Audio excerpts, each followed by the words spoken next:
Hello and welcome. My name is Nat Knight and I'm the publisher of Risk.net. Today we'll be looking at the latest developments in the world of collateral management and looking at how market infrastructures can address these challenges.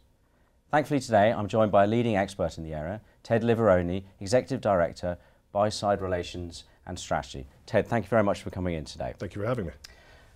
Maybe I could just start off and look at, if you look at derivatives regulatory reforms combined with Basel III capital requirements, firms are seeing more and more pressure put on them in order to manage and access collateral. How's the industry responding to this? I think we're seeing an unprecedented amount of cooperation between different areas in the industry: infrastructure providers, vendors, individual banks, brokerage firms, and investment managers. They're looking to re-engineer an entire process, front to back. That makes a lot of sense. You can re-engineer the entire process, and then you can solve for individual requirements along the way. It makes things more efficient, both collateral-wise and operationally. Sure. And if we maybe look at the US, with the introduction of Dodd-Frank, what kind of experiences and maybe lessons are there to be learned from it? Yeah, I think that there's one big lesson: is start early in preparation, testing, lining up your relationships, getting your contracts in order. I think it was the first time that anyone would have said there weren't enough lawyers in New York. Getting just onboarding capacity. And then testing with the various new relationships you're going to have, either FCMs, the clearing brokers, and your client business, the new CCPs. You have to get on your front foot and start early. 4 months, 6 months isn't enough time. You need to prepare much more in advance than that. Okay, no, definitely. And there's been a lot of debate around the risk of collateral shortage. In your opinion, is there enough collateral in the system? Well, it depends on your perspective. Overall, globally, yes. There's probably enough collateral in the system. We recently sponsored a London School of Economics study that said that. What it also said, though, is that there's bottlenecks. And so individually, if there's enough collateral globally, that's fine, but can you get your hands on it? And there's bottlenecks within the system that can keep you from getting access to the collateral that you need. So individually, you'll feel a pinch. Okay. You mentioned these bottlenecks are sort of preventing collateral mobility. Maybe you could go into this a little bit more and explain how the industry is addressing these problems. Sure. So essentially, if you look at it globally, you might have enough amount of good collateral. But if your firm doesn't have access to it, that collateral might be in a different location. The collateral might be in a different region. It might be at other firms. There are firms that hold a large amount of U.S. Treasuries. That's great for collateral, but if you can't get your hands on it, if you can't get that through a repo agreement or a sec finance agreement, you're not going to be able to meet your collateral calls. So it's those bottlenecks that are challenging, and it's what the DTCC along with Euroclear is trying to do, trying to help. Okay, and if we look at the introduction of clearing, firms are facing sort of rising operational risks due to a significant increase in margin calls. How's the industry addressing this problem?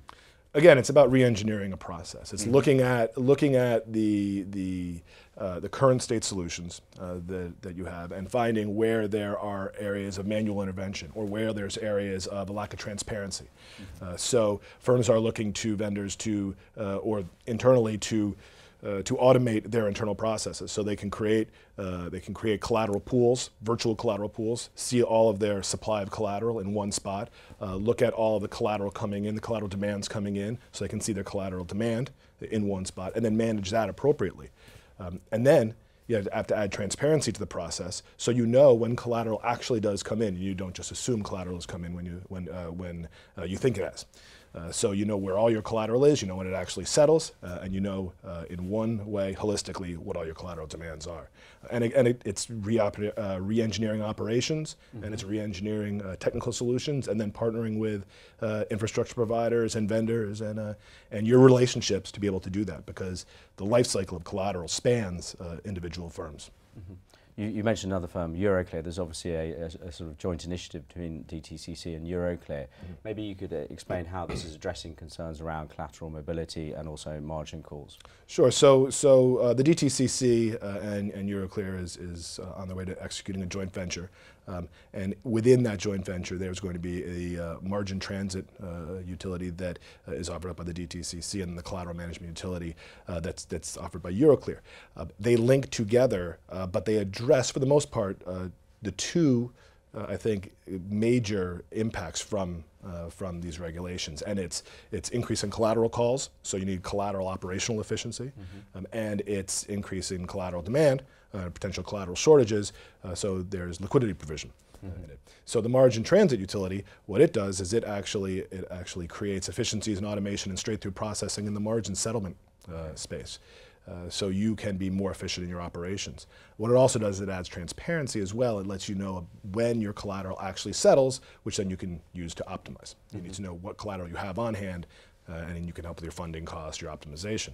The collateral management utility is a liquidity provision entity that brings collateral haves and collateral havers and collateral takers, or collateral supply and collateral demand, into a single pool, and it allows for the breakdown of the bottlenecks in the collateral mobility across locations.